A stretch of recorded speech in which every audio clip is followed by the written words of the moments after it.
In the beginning of the film, a bunch of children venture into a dark cave to lead research. After 10 minutes, they notice something disturbing, so one of the young ladies chooses to get out and call for help. Shockingly, when she arrives at the top, she figures out that the Earth has totally changed. There are huge stone developments, dust storms unleashing destruction all over, and, surprisingly, a spaceship is found in the sky. This suggests that, in some way, more than 1,000 years have passed externally while they're inside the cave. The film then gets back to how everything began. A college professor, Hopper, with his dog Boss, is looking through the strange arrangement of cave. They run over a van which obviously had a place from the 70s. It turns out the professor is looking for a gathering of youngsters that disappeared many years ago, and the small van in which they travel. As they begin, Boss begins barking as though he has detected something and needs to return home as soon as possible. Nonetheless, against his desires, Hopper enters one of the caves and finds a weird cowboy frozen in time.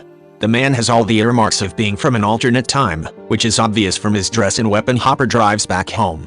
There, he is invited by his two students, Taylor and Jackie, who are excited to begin their new investigation trip. Yet, sadly, Hopper lets them know that the arrangement has changed, so he will go alone at this point. Soon after, he accumulates every one of the vital things and returns to the cave. There, he finds a weird layer that isolates the environment between the rest of the world and the cave. Hopper enters the layer, and when he does as such, the frozen man begins moving. After Hopper gets lost, students they choose to search for him. In the present, it's being many days, the students have got some news about Hopper, so both students got into a talk for getting some solution. Yet, since they don't claim a vehicle, Taylor is compelled to ask for help from a young lady named Kara, who has a keen interest in him. Kara promptly consents to bring her father's Jeep, however, provided that she and her younger sibling, Vives, are likewise permitted to participate. To understand the situation well, students are told to take another youngster, Furby, with them, as he and Vives are going for their school project. Surprisingly, the gathering shows up at the spot and finds the unwanted minivan from previously. On checking, they discover that the hipsters the teacher was searching for are, in all honesty, his parents. They wandered into the arrangement of caves a few decades back looking for students. Then, they find an exhausted rope that drives them to an alternate piece of the cave.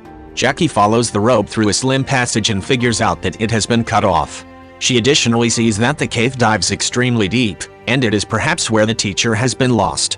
Taylor states that the rope is too old to even consider having a place with teacher Hopper, yet he in any case chooses to get down and review the cave. The young ladies choose to go along with him while Furby is requested to keep watch as he is very terrified of the darkness. While moving down the dark cave, Kara goes over a similar obstruction and tells Taylor that the temperature is different on the opposite side of it. Despite this, they continue with their trip until they arrive at the foundation of the cave. Following this, the film scales back to 2 days prior, when teacher Hopper has recently entered the cave. As he is gradually clearing his path through the cave, unexpectedly, he hears a shout from inside, trailed by a frightening yell. Frightened, Hopper begins running back and arrives at the entry, where he sees the daylight gleaming weirdly. At the point when he at long last gets outside, it's now evening time, but was in the cave for just 2 minutes. He then rushes to his truck, yet finds that it has been covered by plants.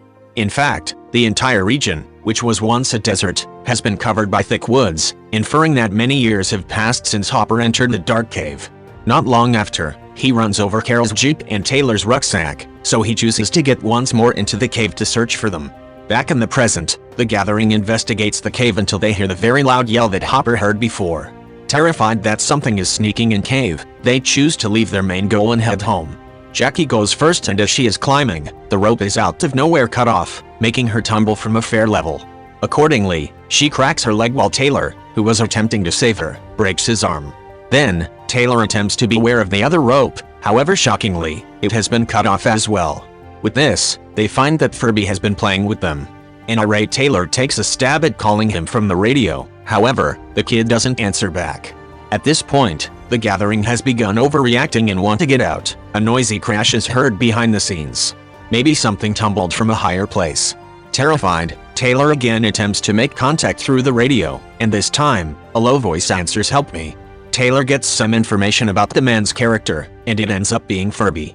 Left without any choices, the gathering chooses to wander further profound into the passage until they go over where the sky is clear. Shockingly, very much like Hopper had seen before, the sun continues to glow, as though the day is transforming in night. In any case, when they keep examining the spot, they find Furby lying dead as an afterthought. His neck has been broken and a few imprints are noticeable all over. The sight crushes the gathering, and they begin expecting that somebody is after them. Also, when Taylor finds Furby's removed rope, they become sure of it. Luckily, the Gathering finds the young man's GoPro still in working condition and chooses to check what caused his end. In the video, Furby trusts that the Gathering will return for quite a long time, yet without any result. He takes a stab at everything, calling them through the radio, shouting through each opening in the cave, and in any event, tossing rocks for a clue, however, never got any reaction. At the point when he gets exhausted, he meanders through the close-by region and goes over the hipster's minivan from the 70s, which has a diary inside it. The diary specifies that the strange cave contains a wellspring of youth, which can supernaturally recuperate individuals or in any event, resurrect the dead. What's more, this is the motivation behind why Hooper's folks went into the cave, as his mother was experiencing an interesting types of disease. A couple of additional days pass by and Furby has depleted all his food and water supply. Accepting that his companions are dead, he chooses to leave the spot. However, for that, he wants the Jeep keys from Taylor. Thus, he chooses to descend to the cave and recover it himself. However, when he crosses the puzzling hindrance, he sees this guy evolving quickly. Before he can figure out the peculiarity, the rope snaps consequently, bringing about a destructive fall. This is the crash the Gathering heard before. When inside the cave, the radio begins working so a harmed Furby gives calling a shot for help. Yet, tragically, this may draw the consideration of some apex predators, who show up there and kill him hard-heartedly. The recording leaves the Gathering in a condition of shock, disarray, and misery. They are confounded with regards to how Furby went through days outside while it has just been 30 minutes for them inside the cave. Presently, the Gathering is frantic to escape the spot. Since Kara is fit and not harmed, the one in particular, she is entrusted with free climbing right out of the gigantic cave. Before leaving, Taylor gives her a guide with the goal that she can caution the specialists when she gets a sign. After a touch of battle, Kara at long last escapes the cave. However, what she sees leaves her puzzled. The region, which was once covered with thick green timberlands, has transformed into a dreadful fruitless land, with dust storms preparing somewhere far off. The oxygen supply is additionally exceptionally low, on account of which Carol continues to hack. Frightened, she moves up to the rock and attempts to get a sign on the guide. True to form, Kara gets no sign, yet she drifts somewhere far off, demonstrating that the time has continued by a few centuries. The fact that she didn't attempt makes it right when she gets once again into the cave, and Taylor and the others are disturbed. It would seem while Kara was outside for an entire 30 minutes, a couple of moments passed for the Gathering inside the cave. Angered that her endeavors are not being valued, Kara shows her camera, which checks her case that she did as a matter of fact head outside. In the video, the odd abandoned world and the huge dust storms are noticeable. At last, that's what Taylor finds. For reasons unknown, the time inside of the cave is dialed back, and every time the sun flashes, it implies that one day has passed. He adds that this is the motivation behind why the ropes were being removed, as the grinding throughout the long term made them delicate. Hearing this, Vives chooses to rewatch Furby's recording, and when she does, she finds something stunning. On one of the edges, the sky is changing its tone, with the dull sky being the colder time of year and the light one summer. A modern-looking stepping stool is tossed there out of the blue. Then, a Goliath outsider-like figure begins moving down it, inciting everybody to ease off. At the point when the outsider arrives at the cave, out of nowhere, a savage alpha predator assaults him.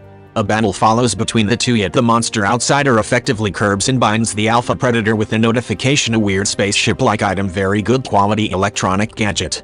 Then, he begins pursuing the Gathering, making them escape with sickening dread. Sooner or later, Taylor and the pack show up at a strange spot where a gathering of alpha predators are gobbling up their new casualties.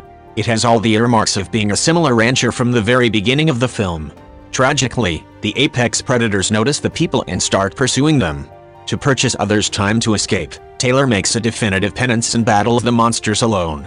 Tragically, he is of no match, and the apex predators severely polish him off. The Goliath outsider methodologies the two and hauls Taylor to a little pool of water, which has all the earmarks of being the wellspring of youth.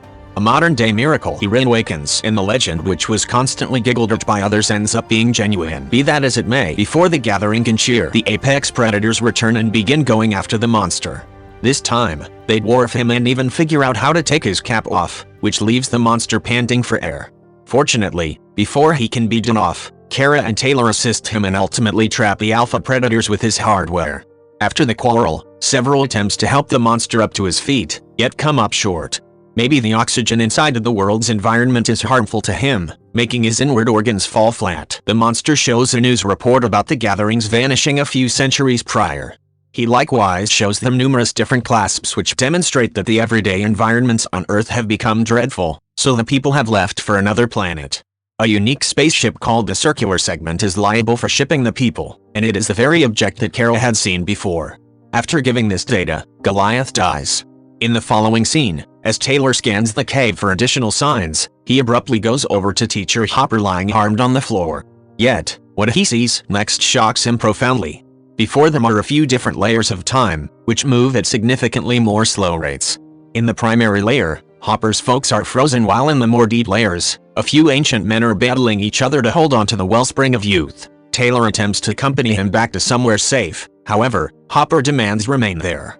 Not long after, Taylor gets once again to his gathering and places the dead for B into the wellspring of youth. Jackie likewise recuperates her harmed leg there. In any case, similarly, as they are going to leave, the brutes again encompass them. With no place to go, the gathering chooses to utilize the cutting-edge stepping stool of the outsider. Kara goes first, yet when she arrives at the top she figures out that the entry has been loaded up with water. Unexpectedly, an animal yanks her up, likely stirring up a lot of loathsomeness for the leftover gathering. A couple of moments later, a completely changed Carol gets back to the cave and pulls everybody with a cutting-edge rope.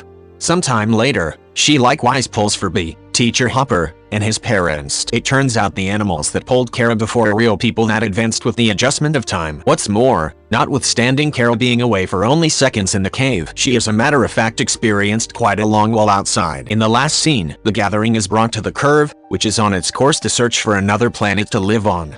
The Circular Segment is being constrained by developed animals, who communicate in something else altogether. The film closes as the spaceship impacts into space, leaving the blue planet behind until the end of time. Subscribe for more videos like this. Turn notifications on for more such recaps. Drop a like. Thank you for watching.